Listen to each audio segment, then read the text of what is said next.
Hello. Well, hello, good afternoon. I'm going to do something different today. On my videos, I was talking about politics and everything. But I'm thinking about switching up since it's almost another month away for Halloween, so let's go ahead and get it done. The Catholic Church uses demons, Black Seals of Silence, vampires to hunt the Undying. Before the Vatican's marble halls echoed with the prayers of pilgrims, before the Crusaders carried crosses into the East, there were whispers. Whispers of corpses that refused to rot. Whispers of eyes that opened in the grave. Whispers of hunger, unclaimed by heaven, untouched by hell. These were not demons. Demons, after all, had names. They could be exorcised, condemned, defeated through ritual and sacrament. But the creatures that haunted the Church's oldest records, they were something else. Centuries ago, long before papal bulls and canon law codified the nature of sin, the earliest monks along the Danube and Balkans wrote of an enemy that defied Scripture itself, a man without salvation. A vampire. To the medieval theologian, this was more terrifying than the devil himself, for demons were rebels, fallen angels, still part of God's creation, still bound to his judgment. But vampires, however, stood outside this order. Neither damned nor redeemed, a paradox with no place in the divine plan. The flesh cannot inherit the kingdom, but what of the flesh that refuses to die? Codex Umbra, Vatican Archive, 1243. Restricted access. The story begins, as all forbidden stories do, with a letter sealed in black wax. It was addressed to a young monk named Theodore, a scholar of canon law and ritual exorcism, a man trained to confront demons, not this. The letter came from Father Antoine, custodian of a remote priory in the Carpathian foothills. His words trembled across the parchment. Brother, we have buried them thrice, yet they rise. We drive stakes into their hearts, yet they moan. The prayers do not work. The crosses do not burn. What walks here is neither man nor spirit, but a silence that mocks us. The Vatican's response was not loud. No public proclamation, no holy war. Only a black seal. The mark of operations that must never be spoken aloud. Theodore's journey eastward was one of quiet dread. Through frost-bitten villages where shutters were nailed shut at dusk. Through forests where the peasants whispered of Strigoi and Fricolacus. At each stop, he found the same signs. Graves exhumed, bodies intact, hearts still red, lips still wet with blood. Crosses overturned, holy water evaporated on contact. These were not the tales of unlearned peasants. Imperial physicians, even Jesuit scholars recorded the same impossible phenomena. Their reports were locked away, hidden behind Latin euphemisms like mortivi inquieti, the restless dead. But what chilled Theodore most was not the corpses, it was the Church's silence. Publicly, Rome denounced such stories as superstition, folklore unworthy of theology. But deep within its archives, entire treatises were devoted to these very beings. Not merely how to destroy them, but how to use them. Here lies the paradox that history dares not name. While priests preached salvation, certain factions within the Church were rumored to have done the unthinkable, forging secret pacts with the undead, not to worship them, not to redeem them, but to weaponize them. Against what? against something darker still, entities that even hell feared to claim. Inquisitorial whispers speak of exorcisms where vampires were unleashed, not upon peasants, but upon demons themselves. Creatures beyond holy reach, devoured by hunger older than angels. Was this heresy, or was it necessity? The archives call this doctrine sanguis and umbra, blood and shadow, a theology not of salvation, but containment, a compromise made in crypts away from the eyes of saints and kings. And yet one question lingers, uncomfortably close. If the Church once harnessed the undead to hunt demons, what became of those alliances? Did they end with the Middle Ages? Or do those black seals still open in silence when something crawls out of hell that prayer alone cannot banish? Theodore's first encounter with the restless dead would answer this, but it would cost him his faith, and perhaps his soul. Part 2. The Doctrine of Blood and Shadow, a war never preached. When Theodore arrived at the Priory of St. Lazarus, he expected fear. He did not expect silence. The villagers would not meet his eyes. Children hid behind doorways.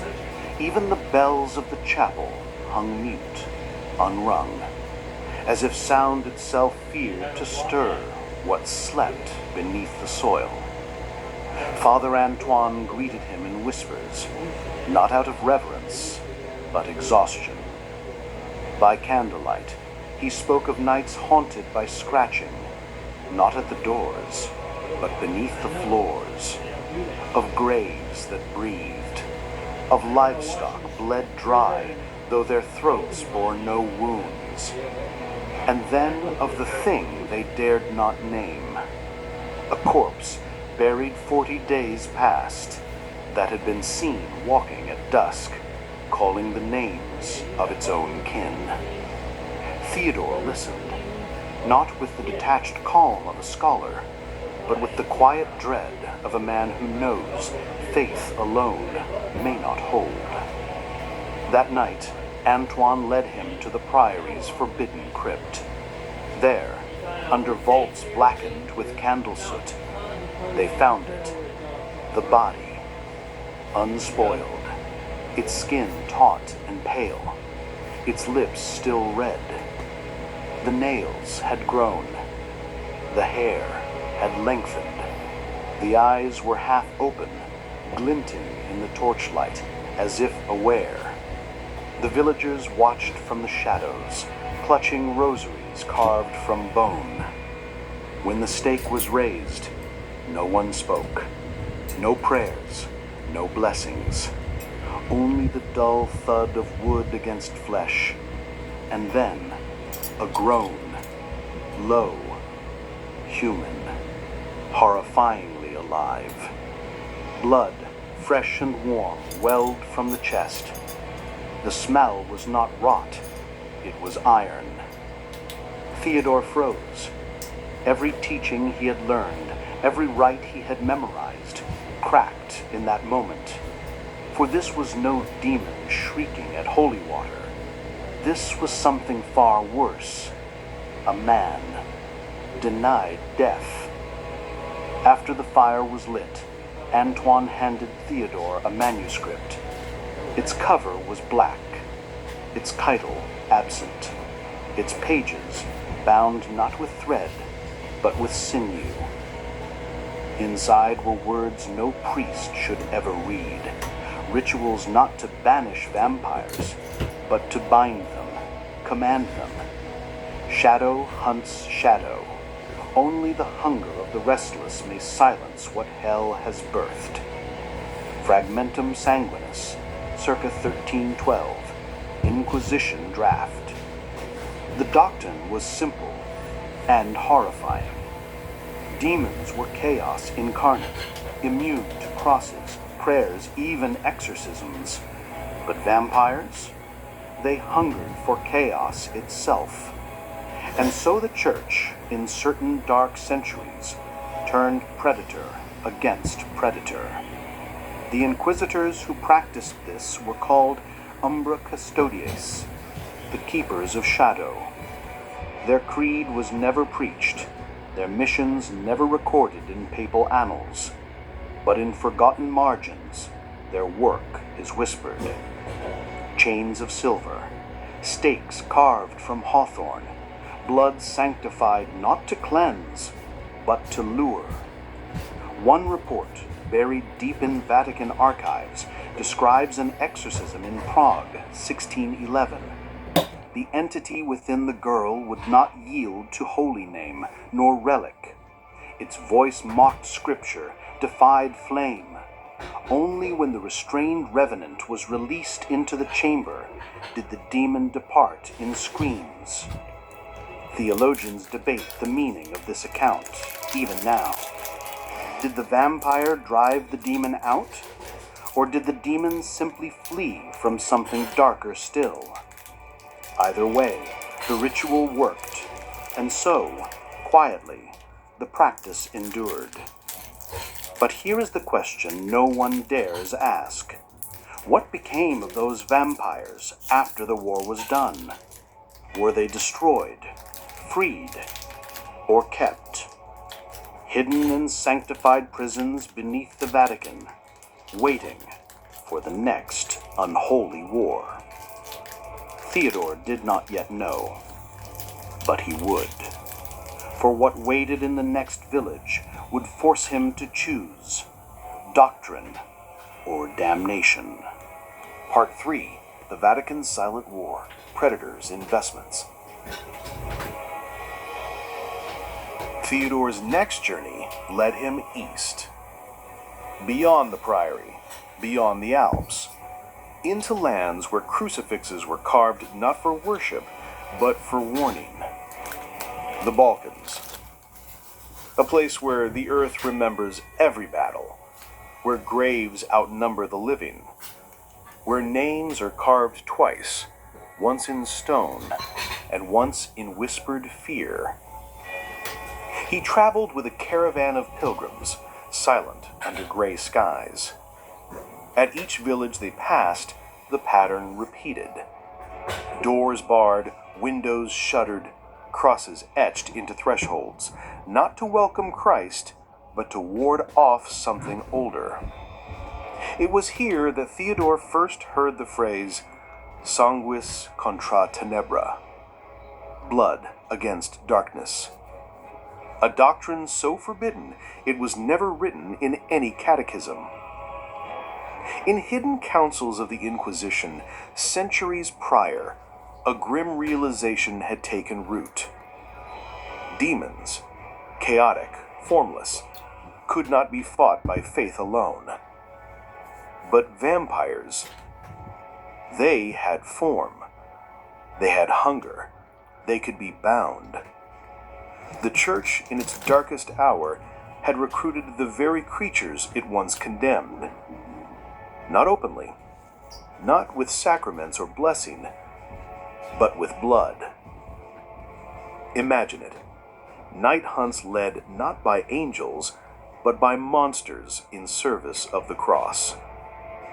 Vampires leashed by oaths older than Rome, used to track and destroy demons because only predator knows predator. Few dared speak of this war. The priests who oversaw it were not celebrated. They were erased. No paintings, no hymns, only marginal notes in forgotten archives. The Umbra Custodes were sent to Bavaria. 2 returned, both silent, both pale. Historians dismiss these accounts as apocryphal. Yet beneath Vienna, excavations in 1972 uncovered a crypt sealed with lead. Inside, 13 skeletons, each with a stake through the heart, each wearing rosary beads. not enemies of the church, servants, hunters, discarded. Theodore found traces of this forgotten war in every monastery library he scoured. Pages torn from psalters, margins inked with strange sigils, half Latin, half Cyrillic. Maps with no landmarks, only red circles drawn around river crossings and graveyards. And always the same mark. A cross, inverted. Not in blasphemy, but in secrecy. The symbol of those who hunt in shadow. He began to suspect a chilling truth. The church had never stopped the practice. It had only buried it deeper. As centuries turned, the vampires they bound grew stronger, wiser, more civilized. No longer feral corpses crawling from shallow graves, but articulate predators, fluent in scripture, clad in vestments, preaching from pulpits while hunting things no mortal priest could face. Was this salvation or sacrilege? Theodore's doubts grew heavier with each mile. Because if the church used monsters, did it become one? The silence broke once in a forgotten hamlet near the Carpathians. There, a dying nun whispered to Theodore as he gave her last rites. "Beneath St. Agnes, they keep them." He asked, trembling, "Keep who?" Her lips cracked in a bloodless smile. "The ones who never die." Then she was gone. But her words would follow him into every crypt, every prayer, every nightmare. For now, Theodore understood this was not just a war between heaven and hell. It was a war for the gray space in between, where angels feared to tread and vampires dared to kneel. And somewhere in the catacombs of Rome, the war still smoldered, unseen, unacknowledged, unending. But if the church could leash monsters, what happens when the monsters break the chain? Part 4. Chains of Faith, the Doctrine of the Undying. Theodore's pilgrimage did not end in the Balkans. It merely changed shape. The deeper he traveled into the archives of forgotten abbeys, the clearer a dreadful pattern emerged. A theology of silence. A doctrine never preached. This was no myth of devils or angels, no parable of saints. It was something older, darker, whispered only in corridors where even crucifixes were veiled. The Doctrina Sanguinis, the doctrine of blood.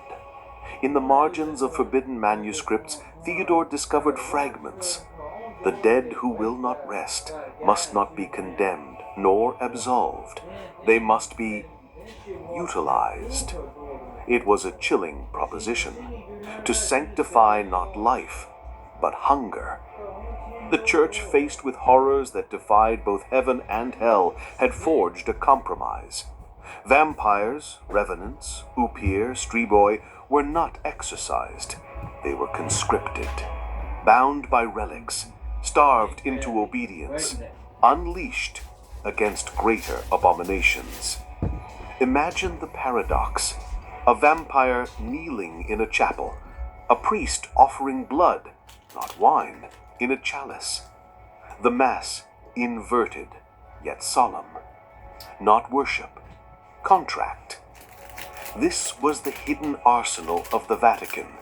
Not swords, not shields, but creatures. Creatures who obeyed not from faith, but from fear. Theodore's hands shook as he pieced the history together. During the Black Plague, entire villages vanished overnight.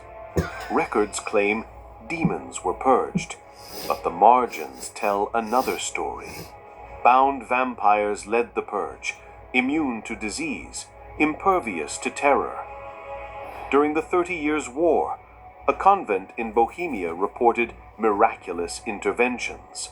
Bodies found drained, battlefields swept clean of carrion.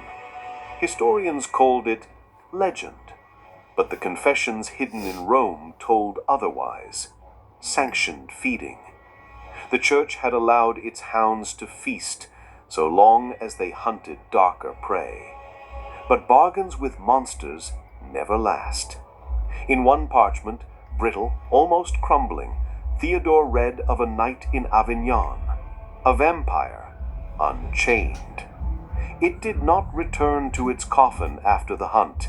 It turned on its keepers, slaughtered 12 priests, drank from the chalice itself, and whispered before vanishing into the catacombs, "You made me holy, now make me God." The Vatican sealed the records.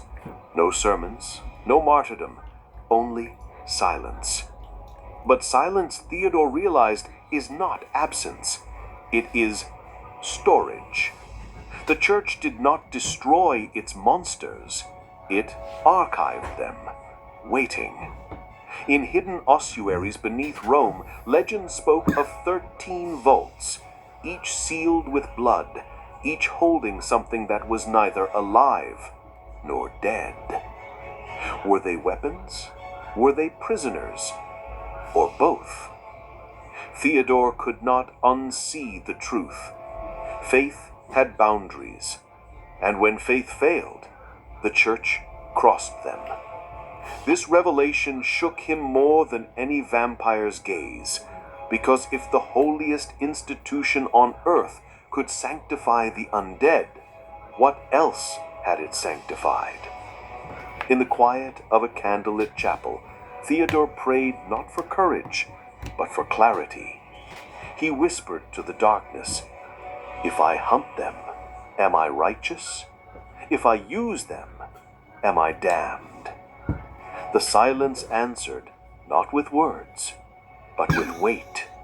For in that silence, Theodore understood the oldest truth. The line between monster and man was never drawn in blood. It was drawn in memory. And memory, like blood, can be spilled. But before Theodore could leave, a messenger arrived, panicked, pale. Another village, another grave disturbed. Only this time, the body bore not the marks of vampire, but of something worse. The prey had become predator. Part 5. The Last Prayer. Memory of the Forgotten. Snow fell that night, silent, relentless, covering graves that were never blessed, covering names no priest dared to speak aloud. Theodore stood at the threshold of the ruined chapel, his torch flickering against walls scarred by centuries of forgotten rites. Beneath him, the crypt groaned, not with wind, but with hunger. For 3 nights he had tracked the thing, not a vampire, not a demon, but something born of both. The villagers called it the Hollow One, a revenant starved of blood, feeding instead on memory. It left no bite marks, no drained veins, only silence. The living who crossed its path forgot themselves, forgot prayers, forgot names. Children woke screaming, unable to recall their mothers' faces. The church's arsenal was useless. Stakes, holy water, exorcisms. None could banish a hunger for remembrance. As Theodore descended into the crypt, he felt it, that hollowing. Memories slipping from him like water through clenched fingers, his monastery, his vows, the sound of his own voice in prayer.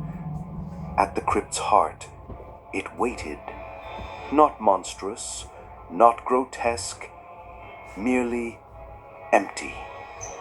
A human shape of pale ash, eyes black as forgotten ink. Its mouth moved, yet made no sound. Theodore spoke first, his voice cracking. "Do you remember who you are?" The hollow one tilted its head. Then, with words not heard but felt, it answered, "Do you?" In that instant, Theodore understood the terror the church had hidden for centuries. These creatures were not enemies of faith. They were mirrors of it, reflections of every sin left unconfessed, every prayer abandoned mid-sentence, every soul the church had buried but not saved. The hollow one reached toward him, not to strike, but to touch. Its fingers cold as unturned pages. Images flooded Theodore's mind. Forgotten wars, nameless martyrs, children buried in unmarked graves, and above all, priests who had sealed crypts with lead and silence. He staggered back,